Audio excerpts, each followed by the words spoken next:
AKHRI Mothers and Daughters Literacy is a nonpartisan registered Canadian charity that advocates for girls and women throughout Canada and around the world. We empower girls and women with the tools to learn, to be heard, to be seen, and to make a difference. We believe that educated, empowered women can change the world. Our work focuses on breaking the cycle of illiteracy and poverty in urban and rural communities through basic literacy, education, and market-driven job skills training. This is especially important as these women and girls are out of the proximity of metropolitan NGOs and can become marginalized as a result.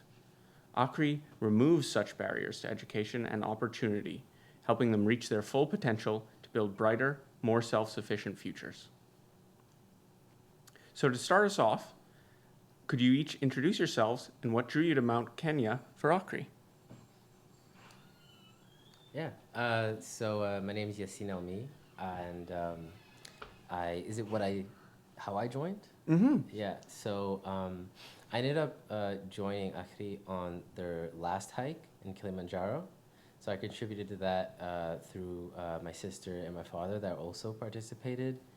And I also joined Mount Kenya and invited a couple other people.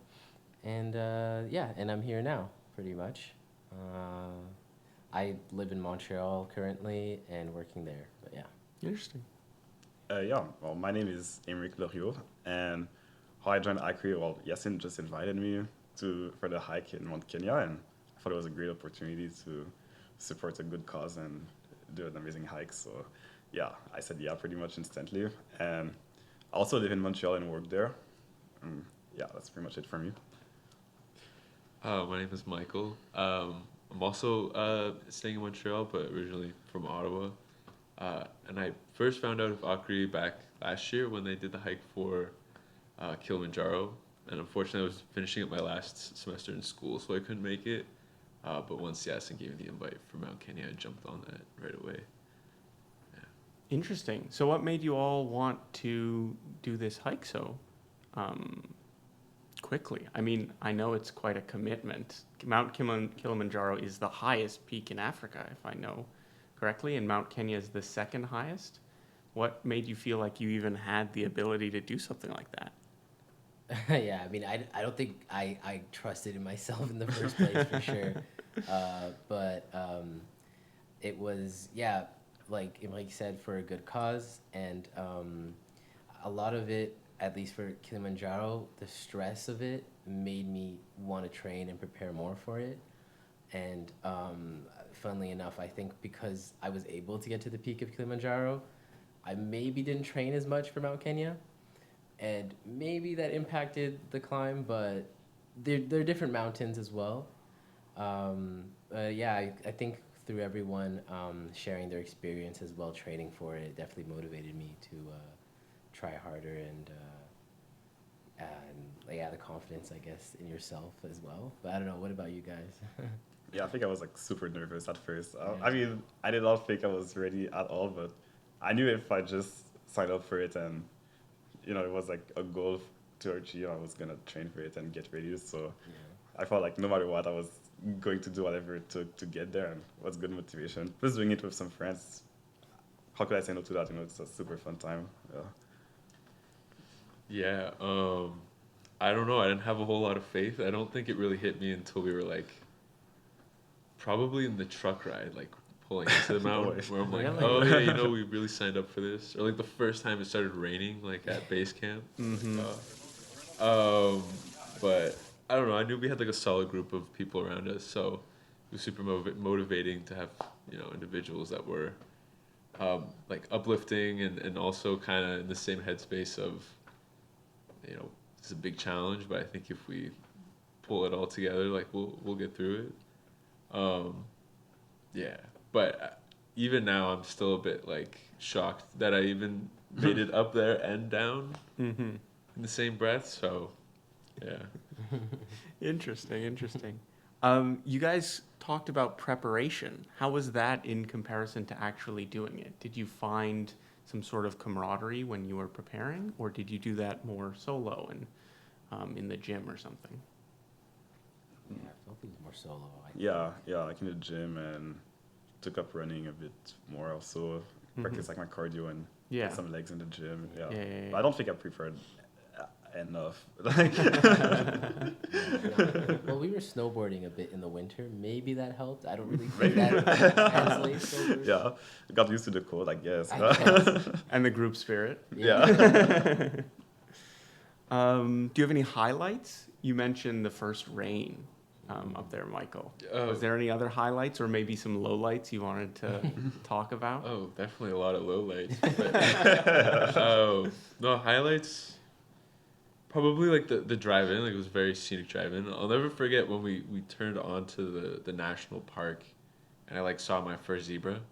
And I'm like, oh, this will be awesome. We'll see, like a lot of cool different animals. And I think other than the zebra, it was just birds, nothing else. There was a buffalo at some point. I didn't see yeah. the buffalo. Oh, on the first day, yeah. Yeah, the first day. Yeah, we all had to like stand back, right? Yeah, Okay, yeah. I remember. The guy was like throwing rocks at a buffalo too. Scare him. I think though for highlights, probably definitely like the end of the first day. Like you felt really like accomplished. Like that first 9 kilometers, you were kind of like, you know what, it wasn't too bad. But I think a low light for me was definitely waking up at like 12:50 Yeah. in the morning on like the last day when we were doing the peak. Yeah, summit day was. It was rough, yeah. Yeah. Rough 24 hours. Yeah, plus that night we had to sleep in the cold, and it was not the best sleep, and they wake you up so early or late, I guess it depends how you see it, in the middle of the night, and to do the longest hike of the whole trip, that was kind of crazy. So was it building up to that? You guys mentioned the summit day like it was some traumatic experience between the 4 of you. Were you like slowly increasing the amount of hours you were hiking, or was it just an all out for that last final push? Yeah, I think every day we hiked more and more hours until summit day. Yeah. How many hours did we hike on summit day? Like, So yeah, this tough part about summit day was it was I think about 7 hours, 7.5 hours to the top. So we made it there at around like 8 a.m. And I think actually the toughest part was probably the Going descent down. afterwards, Yeah. honestly, because we made it to the top. We were all gleeful. We were super happy about it, Yeah. and then we realized we had to go down. You have to do the same thing again. Unfortunately for us, I'm sure the next group will mention it too, but it was snowing at the top, so we didn't get to see that view. Apparently, a lot of people describe that you can see Kilimanjaro from the top of Mount Kenya. Apparently the view is amazing. It was snowing, so we couldn't really see much of it. And the way down, I don't know. Could you guys explain? I don't really remember, honestly. I was facing it out. I think for me going down, the hardest thing is because we didn't even eat, right? Since we woke up at like 12:50, we summited, got there at 8 a.m., and then we had to go down, and breakfast was done. So we kind of didn't eat anything, and I was way out of energy until we got to that first camp going down. So I think that was why it was pretty hard. And also, like, the terrain up there was really rough. Yeah. Like, it felt pretty dangerous. Yeah. Like, at the top, it was a bit more of like a scramble. Like, I'll never forget when we were getting to the point where it was less like walking and more like careful steps and kind of like using your hands. And like the guide who like never used hiking poles, never used his hands, it was just walking, pulled like an ice pick out of his backpack. And I knew at that moment, like, oh, okay, I don't know what I signed up for. Mind you, this was like the last like 0.3 kilometers of the hike, like last hour. Going up wasn't too bad because at least for me, I just was like, you know what, I'll get over this and we'll get to the top. Yeah. And there were a few like sketchy moments, like because it was snowing, like some of the rocks were a little slippery. We had to do a bit of a via ferrata, so we had to like hold on to this like metal wire, and because it was snowing and like the gloves, like I just remember my hands were slipping. I get to the top and I don't, I feel pretty accomplished, and then like the realization hit of like, oh, we have to get down from here, and like that was even scarier because like at least going up on this terrain wasn't too bad, but like going down with the snow and everything that was rough. Yeah. And then once you were in like greener pastures and you think like, oh, this isn't too bad, then your knees start to hurt. They're just like crunching with each step, so it was a bit rough. Yeah, going down, we were expected to match the pace of the guides, but these guys were running down. We were all being like super careful, going slowly, and the guides, they're way too used to this. Are really good. Yeah, it makes you wish there was some sort of slide or helicopter waiting for you at the top, so you only had to do half of it. Yeah. Yeah, that's difficult. I know you guys knew each other before the hike and were fairly close, but do you think sharing that cold or the hard times together changed things? Yeah, no, I think definitely. I think a bit of trauma bonding will definitely pull anyone together. But it also past that, it's like you're stuck on a mountain for 4 days with people. You're gonna have to talk to them. You don't have internet or any access to other civilization, I guess. So it's the people around you that keep you comfort, and it was good comfort. Everyone was really supportive. Everyone was really, kind of just there if you wanted to talk, really about anything, banter, keep your head off something, or if you want to confide in someone about something that's on your mind. It's a good place to just like think, really, honestly. And I'm happy that I got to get closer to some people I knew, and then other people I didn't as well. Yeah. Well, I assume you didn't have service on top of the mountain, so No. the rest of the group is all you have to Yeah. keep you entertained and keep the spirits up. Do either of you guys want to speak about that? How you're... I mean, yeah, pretty much same for me, right? It's like we're together every day, 24/7, sleep in the same tents, do the same activities. Like, of course, I feel like we got so much closer, right? And yeah, like Yasin said, I didn't even know everybody in the group at first. Now, I feel like I know everybody like super well. I've seen them in all kind of situations. I feel like even when you know your friends, right? Like here in the city, it's different when you see them like outside. Like, I mean, I wouldn't say we were surviving, but we were in in a tougher environment, So like you see the real side of people. It's it's definitely a bonding experience. Yeah. Some were surviving more than others. Oh yeah. For me, I think a lot of the bonding happened like after the rest of the trip, like after the hike. So I think after maybe like halfway through the second day, that's when I started like going nonverbal. Just kind of like head to the ground, make my way up. But I think in like retrospect, there was a lot of like jokes and conversations and stuff about the hike that maybe didn't necessarily happen during, but like after, and that definitely like fed into it. But I think, once we were like boarding that plane back to Canada, there was like, a lot of fun new like friendships and relationships started. So it was pretty sweet. You mentioned sharing tents together. Did you all share a tent, or was it split up between certain people? Yeah, split up. Yeah. Okay. 2x2. Okay, so who was sleeping with who? I was sleeping with my dad. Okay. And the both of you guys? I was sleeping with it's another guy. He's not here right now. Okay, gotcha. And Michael? Oh, I was alone.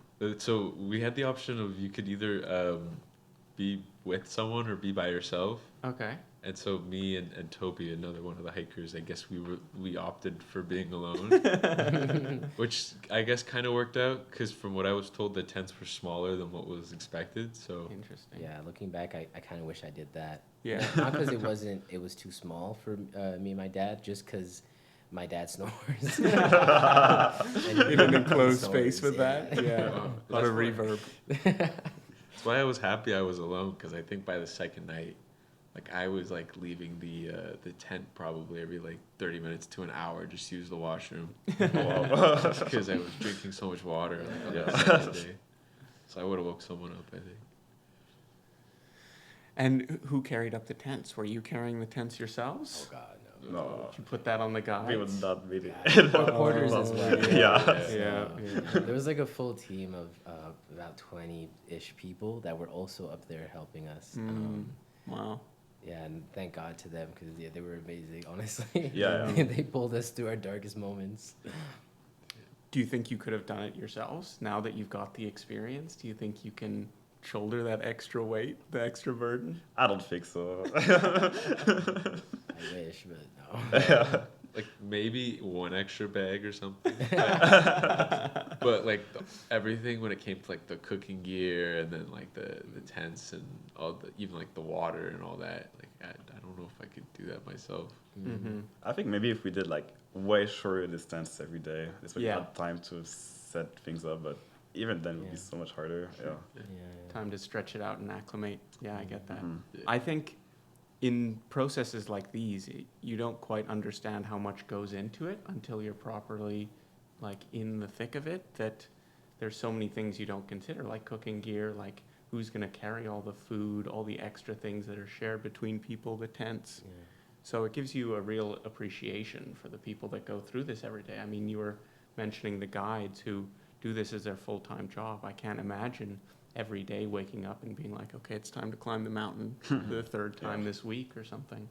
It's, Yeah. incredibly physically demanding for sure. Mm-hmm. You know, yeah, it's absolutely incredible like what they do like every day. Even especially the ones in Kilimanjaro as well. Like I remember talking to them pretty well about like their experiences going up and down, and even the most experienced of climbers will at times also get like altitude sickness. And like I remember on Kilimanjaro, one of our guides got a bit sick when we were going to the top, and they had to come down as well.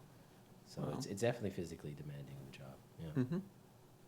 Do any of you guys have experiences with any of the guides that you got to know during this process, or any of the extra group members that maybe we're not interviewing today you want to speak about? Well, I mean, we talked a bit to every guide, right? And Mm-hmm. I think some of them are definitely like, they're all just like super friendly and helpful. Like anytime you needed something, they would always be there for you. They're always too quick for us also. But I was just really impressed by how physically fit and like used to that kind of altitude they were. I mean, we were giving our all, right? And we had the minimal gear, perfect boots. And I see some of these guys in like rain boots, and they take like 3 bags. It's like 5 times heavier than what I have, maybe 10 times heavier, and they pass us and they go super quick. And then like we see them later just like taking a smoke break waiting for us. And when we come there, they're like, all right, let's keep going. And they start basically sprinting up the mountain again. I was really impressed by them. Mm-hmm. Mm-hmm. Yeah. I was going to talk about one of our friends that aren't here that climbed the mountain with us. Toby, especially towards the end when we were reaching the summit, I really thought like he was gonna hate me for life, because he was definitely like questioning everything, like why he was even there. And funnily enough, like after we finished climbing the mountain, like I didn't expect it, but he kept on talking about how much he loved it and like he would do it again.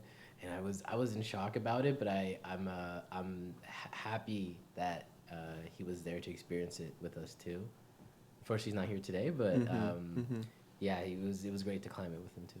Yeah, it's those sorts of relationships that are built on not just enjoyable moments, Yeah. but like the good and the bad that come together. Yeah, I think that are exactly. Yeah. really strong bonds that Yeah. can't really break through anything else. Yeah. Yeah, you mentioned that shift between the good moments to the bad. Was there a turning point for any of you guys? You also, Michael, you mentioned the plane home, which I feel is fairly late turning point for some people, considering you were long past the mountain at that point. Were there any turning points for any of you guys that you want to highlight for revelations or changes in relationships between the people that you climbed it with? That's a good question. No turning points. No, I don't know. At least for me, no, nothing too big. Like it was either it was people I knew and I got to know a bit more, or it was people I didn't know and you know, I got to meet them and Yeah. whatnot. Yeah. It could be your experience as well with the climb. If you felt, I know you all mentioned that the summit was particularly difficult, but did you feel comfortable prior to that, climbing the mountain? Maybe the first couple nights, was that difficult? Or did it become enjoyable the moment you started hiking? Oh, I would say it was always fun. Like there were moments where it was either like you felt physically uncomfortable, or it was like it was cold, or the trail was a bit rougher than you expected. But at least for me, I felt every moment was just like either a unique challenge, or it was just a fleeting moment that I needed to just kind of like get through. Like I have a bit of a weak stomach, so my stomach was killing me on the second day. But by the third day, like things kind of evened out. And also knowing that like, okay, soon we're gonna go up, we're gonna go down, and then I'll be fine. Take a little bit of medication, take a little nap, like we'll be good. But by far, like any challenge or like negative moment was like by far like obfuscated by like the summit and like the whole experience. I think like walking off the mountain, mentally I told myself it was way easier than what it actually was, because I feel like I blocked out every part that just like sucked or like was hard or was painful, I guess. Yeah, I think even like, I mean, we've been talking about the hard moments, but even in those moments, I was happy I was there, right? I mean, I knew I signed up for this, and the point was to have a challenge. So for me, I thought the whole thing was amazing. I mean, even when I was struggling, maybe going down was the only turning point where I was like, okay, I could have skipped that part, but everything else, like, the moment we got here to a whole new country, a whole new continent, I've never even been to Africa before, so it was a crazy experience for me to see so many like different environment, people, and be there with my friends. And I think for like you've been talking about the turning point with the relationship with the group, like I think after the hike, right, when we started going around Kenya and exploring the country, is for like after that, right, there was no longer a challenge. It wasn't a crazy hike. So that's when we really got to like settle together and like process what just happened and just enjoy ourselves, and it was a really good time. Yeah. Interesting. How did your families feel about, or your friends feel about this trip? Did anyone have any reservations to you traveling this or taking this on for yourselves? Yeah, they're probably better ask that question. I feel like my family is kind of crazy. I mean, my dad did Kilimanjaro and Mount Kenya. My sister was there for Kilimanjaro. My mom would never partake in any of this though, so she definitely thinks we're crazy for that. But we had a lot of family, cousins, aunts, uncles just cheering us on. So happy that they were there contributing for the cause. But yeah, definitely it was interesting hearing your guys' family's views on like the trip. Well, for me, my mom was definitely not on board. Yeah, no, she was pretty worried the whole time, right? Even like the second I told her, she was, yeah, why would you do this, right? I mean, and I think every day she's messaging me, telling me, are you okay? Like, what's going on? And I mean, I didn't have signal, so I could not update her. I'm sorry, Mom. Yeah, she was pretty worried. My dad, on the other hand, I think he found the challenge pretty cool, right? I mean, he was worried too, of course, but I think he was pretty happy that I took on a challenge, and he loves hiking too, so he thought that was I think he thought that was inspiring, more so than my mom. And my sisters, they kept telling me, you have free will, right? They think they're making the conscious decision of not doing something like this, and they're pretty happy with it. But I mean, they're all proud of me. When I came back, they were all super happy that I made it, and I shared with them the whole story, and they really loved it. So now that I'm back safe, I think now they're happy. They came around. Do you think your mom trusts you more with these big decisions now? No. No. Maybe a little less trust that you follow through with it. For me, my parents were pretty supportive. They're thought it was like a really cool opportunity, like something they never really had the chance to do, so they were just like jump on it. I don't think it was until like the trip got closer where my mom was a bit more concerned with like, oh, you know, he's going up 4,900 meters above sea level. The only cause for concern is like I historically have a really bad like fear of heights, especially as a young kid. So I think my parents were just a bit afraid of like, you know, someone who doesn't like heights is now gonna go climb the second tallest mountain in Africa. But I think once they saw all the photos and all the stories, like they were pretty satisfied with you know, how things turned out. Yeah. Did you have any difficulty with fear of heights while you were up there? Surprisingly, no. I think maybe the only hardest part was like just before you got to the peak. It was like a rebar like ladder. It was like one of those like metal wires in the rock face, and I don't really like ladders, so I just remember like going up the ladder, my hands kind of slipping again because it's snowing and it's metal. I got up and I looked down, and like the height that we climbed wasn't that big, but all I can think of when we were like taking photos at the peak and everyone's celebrating is like, I really have to climb down this metal ladder right now, like 4,900 meters above. Like but yeah, I think it was a great exercise in exposure therapy. I think that hike, and you know, maybe we can do something in the future, maybe a bit higher. See where my limit is. Yeah, not much higher to go, I gotta say. Like, Yeah. No. touching the peaks of the world at this point. Yeah. Really tested your limits with that one. You know, it's 8 feet bouldering walls don't compare to Yeah. 4,900 meter. Everything seems small now. I can understand that. Oh yeah. A couple flights of stairs. What's that? I think we're coming to the end of our session here. If you guys wanted to shout out anyone or make any final last remarks, I think now's the time. You guys have something? Yeah, Charlotte. Oh well, I mean, of course, shout out to everyone who's involved with you know, the planning and coordination for this trip. You know, as they say, it takes a village. So everyone's support, everyone who like donated and helped with the cause. Big shout out to Yasin's parents. They were, you know, huge proponent of the trip. Incredibly sweet and did a whole lot for us. So it means a lot.